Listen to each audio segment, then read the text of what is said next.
Hello everyone and welcome back to the Great Book of Grudges. My name is Nathan and we're back with some more vampire count footage. You see, I've been having to split up Manfred and Ghost from the other vampire count update stuff, mostly because I've been extremely busy because you can imagine I've been throwing out a lot of content lately. And since they had their own dedicated factions, I wanted to take a bit more time and see how everything goes for them. As you can imagine, it kind of shifts their playstyle a little bit, especially with all their changes. So with this, we've got Manfred. Manfred himself is now in the Southlands, Thunderdome, and yeah, it's a bit of an interesting campaign, as he has one of the biggest types of variety of enemies, considering that, yeah, there's a lot of different factions in the Southlands Dome. Generally, the faction will play as normal, as the vampires did get a nice little update to a few things, and that of course affects you, but you are in a position of a lot more warfare from what I've seen, and that works out really well for Manfred, well, in general for any vampire count faction, because if you know how to build up quite quick, you can swarm quite easily. Your troops aren't really that expensive, well, the early ones, and you can still make the early ones quite useful even into later game. Plus, from my own experience, Manfred really doesn't have too much problem getting some money in.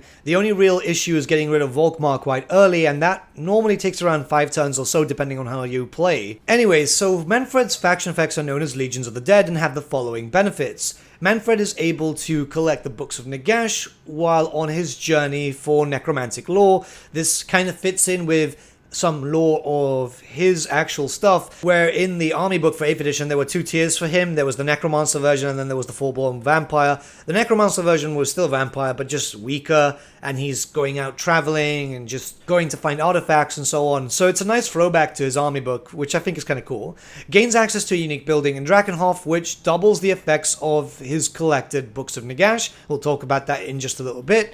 Starts out with 1 Blood Kiss, expected for a vampire, diplomatic relations plus 20 for vampire factions, and followers of Nagash, which is weird because who the hell likes Manfred, and finally research rate plus 20%, which is actually quite a big boom. Manfred's own personal trait is Dark Acolyte, and just to correct a previous error, it's a Acolyte. He was known as Dark Acolyte, not as Necromancer. Sorry about that. But it has the following benefits. Winds of Magic Power Capacity plus 15. Upkeep minus 25% for Graveguard and Black Knight units, Lord's Army, and ability Master of the Black Arts. Everything else is pretty much as normal. This is pretty much what we're used to. Nothing really changes with his skills, but then again, his skills were already really good, considering that he has access to both the Lore of Death and the Lore of Vampires. He's also very good at melee. He is probably one of the better hybrid characters, at least from what I've seen, and, well, personal favorite despite him being so unlikable in lore. Manfred's campaign has a new mechanic, which really isn't new, but it's new to him, which involves the Books of Nagash. If you've played the Tomb Kings, then you pretty much know how this goes.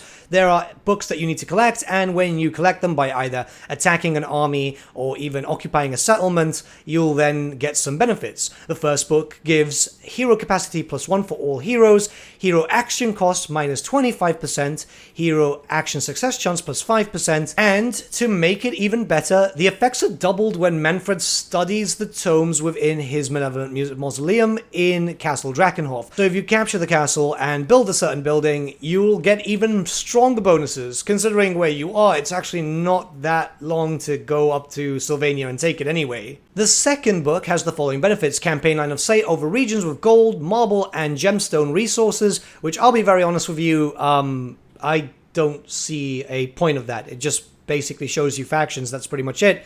However, income from trade tariffs plus 15%, and that is doubled, once again, you can see. The only issue is I don't find myself getting in a lot of trade, in all honesty, mostly because I've played my Manfred campaign quite hyper-aggressively, and I think that's generally how most people are going to play, because you're not in a very hospitable area. The third book, and by the way, you can see all the locations when I click on them, they're just highlighted, has the following benefits. Regions will be hit by a sandstorm after attacking or occupying a settlement, but you're also immune to sandstorm attrition.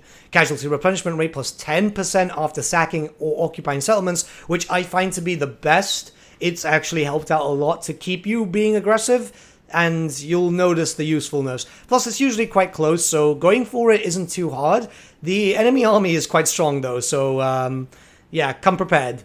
The fourth book is quite useful. Lord Recruit rank +2, Lord Recruitment cost -10%, and wound recovery time -1. Again, effects are doubled, so... But this one is quite hard depending on your difficulty because this belongs to Karak 8 peaks, so you might have a few factions coming down straight for you like Skarsnik or Queek, but you'll normally take out Queek on the way up. Fifth book, once again, quite useful. Upkeep -5%. Recruitment cost -10%, and local recruitment capacity +1. Recruitment capacity not so much because you're normally instantly recruiting anyway due to the changes of the vampire counts, and the upkeep is definitely quite good. Honestly, even though it's quite small, you will notice it as you start bringing more and more armies. I think by around turn 120, I had a good 15-16 armies all over the place. The sixth book has Unlocks Hero Recruitment Necromancer, which you won't notice because in most cases you'll have the buildings anyway. Winds of Magic Power Reserve Change, plus 15% when increasing, which is really, really good. And Hero Capacity, +1 for Necromancers. It obviously helps just to have an extra one.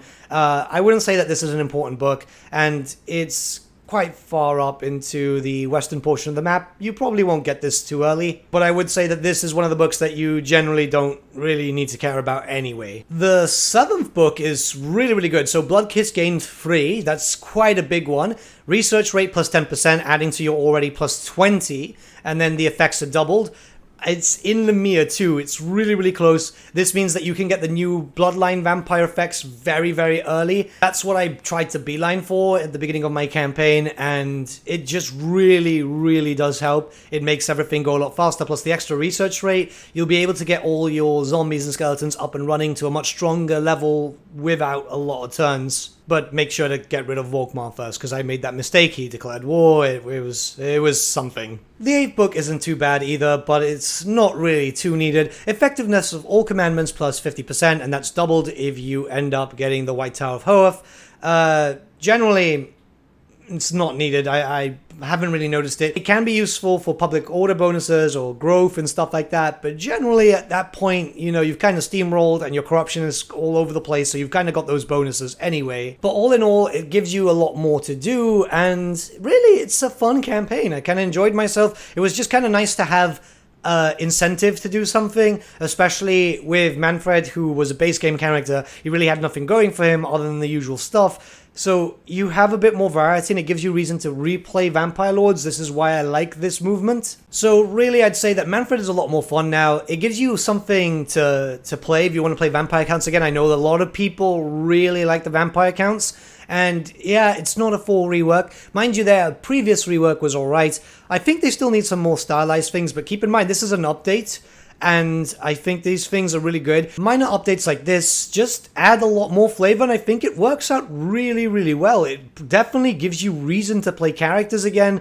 Manfred was here since day one, so yeah, I'm actually quite happy. Plus, it fits really well with his lore, which I think is a nice thing. It looks like all the minor updates or minor reworks, whatever you want to call them, to the Lords, which are getting them, are getting a more lore-friendly change, and I appreciate that as a long-term fan of the lore. But let me know what you guys think in the comments below, and let's start a bit of a discussion. Keep in mind, tomorrow, it will be the big Chaos Day, so yeah.